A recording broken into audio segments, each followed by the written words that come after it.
बोलिए सदगुरुदेव की जय। परम पूज्य श्री साहिब जी, आदरणीय भक्त जी एवं माताएं बहनें, आप लोगों के समक्ष एक उदाहरण से अपनी बातें रखता हूँ।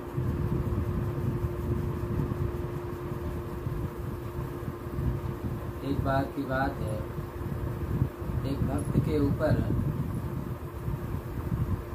एक संत खुश होकर के पारस की बटिया दिया। पारस पत्थर होता है, सब सुने होंगे,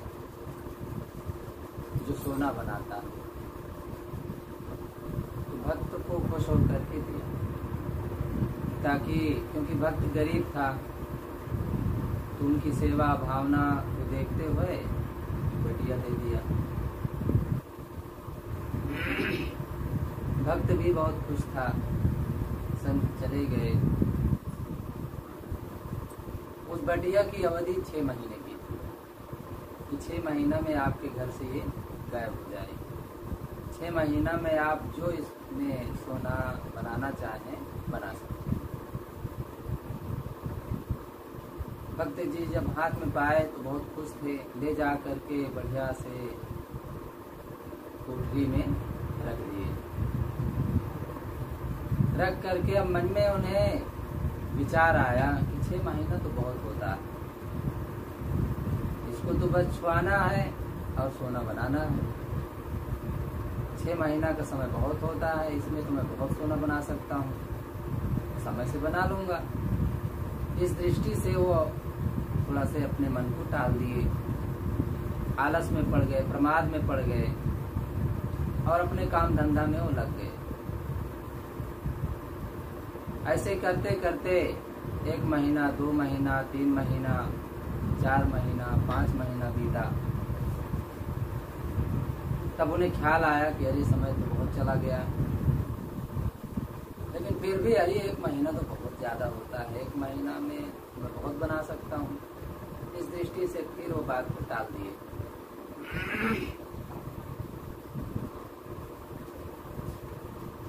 जब 3 दिन का समय बचा तब हड़बड़ाए कि अब कैसे होगा, सोना बनाना है। तो तुरंत आर्डर दिए, कुछ खेत बेच डाले, घर बेच डाले, क्योंकि अब ढेर सोना बनाना है तो एक बार में बना लें। इतना तो अपने पास लोहा है नहीं। तो वो कंपनी में आर्डर दिया और ट्रकों माल, वो करोड़ों का माल मानो खरीद लिया। और खरीद करके ट्रक आ रही थी, रास्ते में कहीं फंस गई, उलझ गई।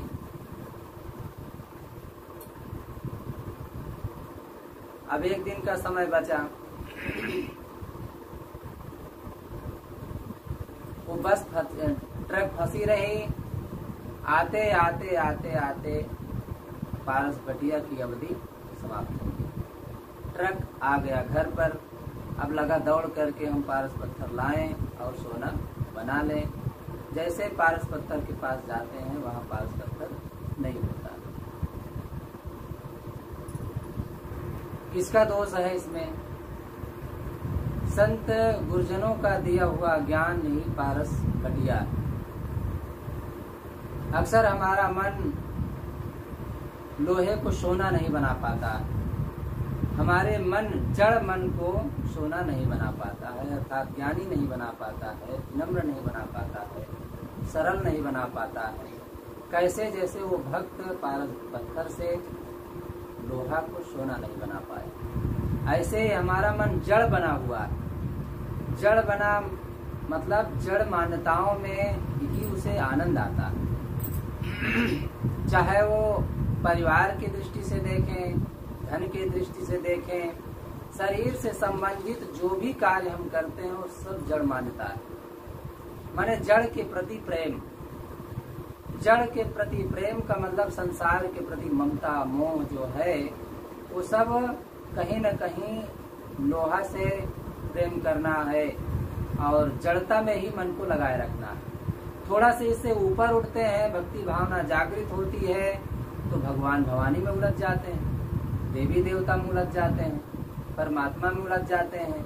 ऐसा लगता है कि परमात्मा सब देखेगा, ऊपर वाला जब चाहेगा तभी होगा।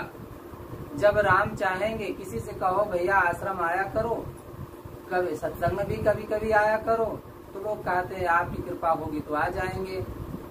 तो क्या संतों की कृपा नहीं होती है? संतों की कृपा, गुरुजनों की कृपा, या कोई भगवान होगा दुनिया में तो क्या वो कृपा नहीं करेगा कि भाई आप सत्संग में न जाएं?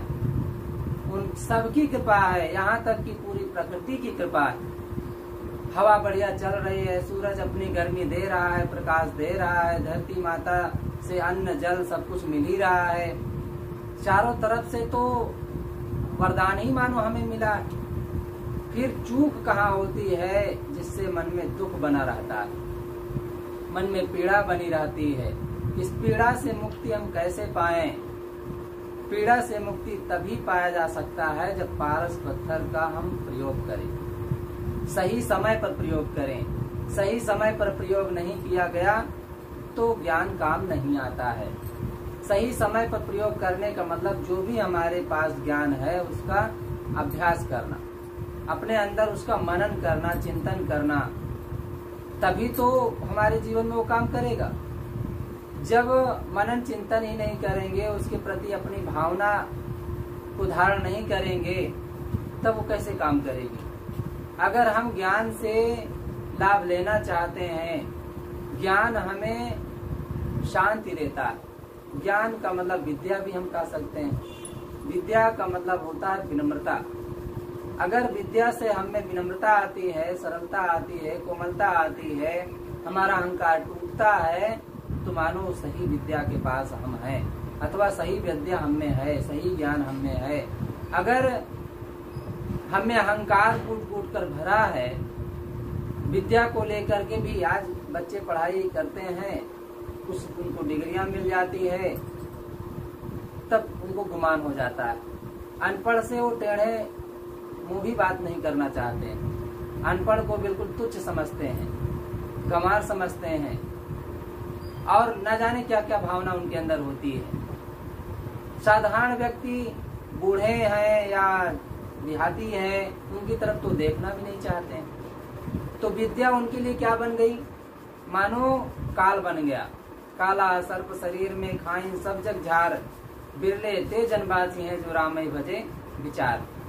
साहब भी इस बात को कहते हैं कि भाई ये जो काल है आपके अंदर, सर्प बन करके डस रहा है, दुख दे रहा है, पीड़ा दे रहा है, झुकने नहीं दे रहा है, विनम्र नहीं होने दे रहा है, सरल नहीं होने दे रहा है, माँ को माँ की दृष्टि से नहीं देखने दे रहा है, पिता को पिता की दृष्टि से नहीं देखने दे रहा है, बहन को बहन की दृष्टि से नहीं देखने दे रहा है।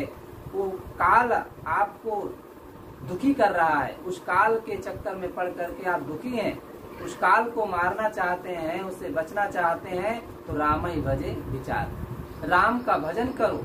राम का भजन का मतलब है घंटी बजा लेना, अगरबत्ती सुलगा लेना, मंदिर में चले जाना, राम राम कह लेना, रामायण का पाठ करा लेना। ये राम का भजन नहीं है। राम का भजन साहब विचार पूर्वक करने को कहते हैं। विचार पहले करो, राम शब्द में न उलझो। दुनिया में जो भी बातें बताई जाती हैं वो पहले शब्दों में बातें होती है। कोई भी गुरु संत बताते हैं तो उनके मुख से जो शब्द निकलता है, अगर उन शब्दों में उलझ गए तो लाभ नहीं होगा। कैसे? एक व्यक्ति अपने रिश्तेदारी गया, लेकिन वो रास्ता भूल गया और वो घर भूल गया। किसी व्यक्ति से उसने पूछा कि भाई हमें फलाने के घर जाना है, तो उसने इशारा से बताया कि जो बत्ती जल रही है, म्युनिसिपालिटी की बत्ती जल रही है बीच में, बस वहां जाओ आपको मिल जाएगा। वो गया, बत्ती को ताड़ रहा था, घंटों ताड़ता रहा। लोगों ने पूछा कि भाई यहाँ क्या कर रहे हो? कहा फलाने का घर ढूंढ रहा हूँ। फलाने का घर ढूंढ रहे हैं, बत्ती में ताड़ रहे हैं, तो फलाने घर कहाँ से मिलेगा? उन्होंने केवल इशारा किया था कि वहां पर आप जाइए, आपको मिल जाएगा। तो वहां जा करके और हमें पता लगाना चाहिए कि फलाने का घर कहाँ है, तो मिल जाता, लेकिन हम बत्ती में ही ताड़ रहे हैं। तो संतों गुरुजनों का जो इशारा होता है, शब्द होता है, वो आत्मा के लिए होता है, शांति के लिए होता है, सरलता के लिए होता है। और हम उस शब्दों को पकड़ करके बैठ जाएं तो ये काम नहीं बनेगा। शब्दों के माध्यम से, क्योंकि शब्द मार्ग है, इशारा है, एक तरीका है, समझाने की बातें हैं, उनके माध्यम से हमें अपने आप को तौलना है, तौल करके अपने मन को समझना है, और मन को समझ करके निरहंकारी बना करके, सरल बना करके अपने शांति को प्राप्त करना है। तो साहब कहते हैं कि राम का विचार पूर्वक भजन करो। भजन का मतलब है विभाग करना, अलग अलग करना, सही को ले लेना और गलत को छोड़ देना, असार को छोड़ देना, सार को ले लेना। जैसे माताएं सूप में भूसी को उड़ा देती हैं और चावल को ले लेती हैं, चलनी में चाल करके भूसी को निकाल करके फेंक देती हैं, जो उसमें कड़ होता है, असार होता है, उसे फेंक देती हैं, आटा को ले करके अपना रोटी बनाती हैं। कहने का मतलब है कि सही को लेना, गलत को छोड़ना। तो दुनिया में जितने मंदिर हैं, देवी देवता हैं, मूर्तियां हैं, इनसे कुछ अंश में लाभ मिलता है, बाकी केवल समय की बर्बादी होती है बस। अगर आपको सच में शांति चाहिए, सुख चाहिए, संतोष चाहिए, तो मन को अपने देखें, क्योंकि साहब कहते हैं ये जड़ रूपी मन को आपको सोना बनाना है। संत ने पारस पत्थर इसलिए दिया, ज्ञान इसलिए दिया कि ताकि हमारा मन जो जड़ बना हुआ है, मोह ममताओं में डूबा हुआ है, अहंकार में डूबा है, मान्यताओं में, कल्पनाओं में उलझा है, उन जड़ताओं से, उन जड़ मान्यताओं से अपने को हटा करके अपने में शांत स्थिर कर सके, शांत कर सके।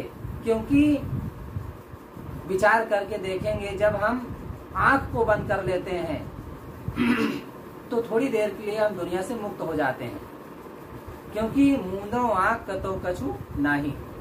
आंख मूंदी अपना गया, आंख खुली सपना गया, 2 दिन की जिंदगी अंत समय दफना गया। अंतिम में दफन कर दिए जाएंगे, लाभ कुछ होने वाला नहीं है। अगर लाभ लेना है तो अपने में स्थिर होना सीखें। आंख मूंद लेते हैं तो थोड़ी देर के लिए हमारा मन, हमारी आंखें उधर से संसार से छुट्टी पा जाती है। पैर को समेट करके बैठ जाते हैं तो चलने से वो छुट्टी पा जाता है। हाथ को समेट कर बैठ जाते हैं तो हाथ काम करने से छुट्टी पा जाता है। ऐसे ही अपने मन को जब समेट लेते हैं तो दुनियादारी से मन छुट्टी पा जाता है। अब ऐसे अभ्यास करते करते करते करते एक दिन सब कुछ हमारे मन में एक स्थिरता आ जाती है, मन बिल्कुल शांत हो जाता है, तो दुनिया से छुट्टी मिल जाती है। दुनिया से छुट्टी का मतलब अंदर का जो दुख है, अंदर की जो पीड़ा है, वो बिल्कुल मिट जाती है। आखिर हम क्या चाहते हैं? पीड़ा से मुक्त होना चाहते हैं, पीड़ा से छुट्टी चाहते हैं, दुख से बचना चाहते हैं। तो हर समय दौड़ते रहें, हर समय टकर टकर देखते रहें, टुकुर टुकुर, हर समय हमारा हाथ कुछ न कुछ करता रहे। और करता भी रहे, तुम करने का मतलब मारते रहो, दुख देते रहो, पीड़ा देते रहो, चलते रहो का मतलब हर समय दौड़ते रहो घोड़ा की तरह। ये कब तक चलता रहेगा? जब तक चलता रहेगा तब तक मन स्थिर नहीं होगा, जब तक मन स्थिर नहीं होगा तब तक शांति मिलेगी नहीं। तो शांति चाहते हैं, सुख चाहते हैं, तो बाहर से थोड़ी देर के लिए अपने मन को समेट करके ऐसा कुछ अभ्यास करना चाहिए ताकि हम अपने शांति तक पहुंच सकें। शांति तक पहुंचना हमारा बहुत जरूरी है, क्योंकि वही हमारी मंजिल है, उसके आगे कोई रास्ता नहीं है। उसके आगे वहां पहुंच जाने के बाद कोई दुख नहीं, कोई पीड़ा नहीं, कोई झंझट नहीं। और उसके लिए संतों का ज्ञान जरूरी है, संतों का सत्संग जरूरी है, और सत्संग के माध्यम से अपने आप को समझना जरूरी है। तो पारस पत्थर के माध्यम से कि संत ने किसी को पारस पत्थर दिया, एक भक्त को खुश होकर के, और वो प्रमाद में पड़ करके, आलस में पड़ करके सोना नहीं बना पाया, बल्कि घर की भी पूंजी गंवा दिया। लोहा खरीद लिया, सोना भी नहीं बना पाया, घर भी बिक गया, उधर लोहा खरीद लिया, अब लोहा को क्या करेगा? बुद्धि होगी तो उससे कुछ उपयोग कर पाएगा नहीं, वो भी काम खत्म हो जाएगा, लूट गया वो। कारण उसमें केवल प्रमाद, संतों के प्रति ध्यान न देना, उनकी बातों पर ध्यान न देना, उनके ज्ञान पर ध्यान न देना। और जब ध्यान देंगे तभी तो हमारा मन निरहंकारी बनेगा, सरल बनेगा, और सरल बन करके तभी शांति को हम प्राप्त कर पाएंगे। तो मैं उदाहरण के माध्यम से कुछ बातें कहने का प्रयास किया, एक पर अपनी वाणी को विराम दूंगा। बोलिए सद्गुरुदेव की जय।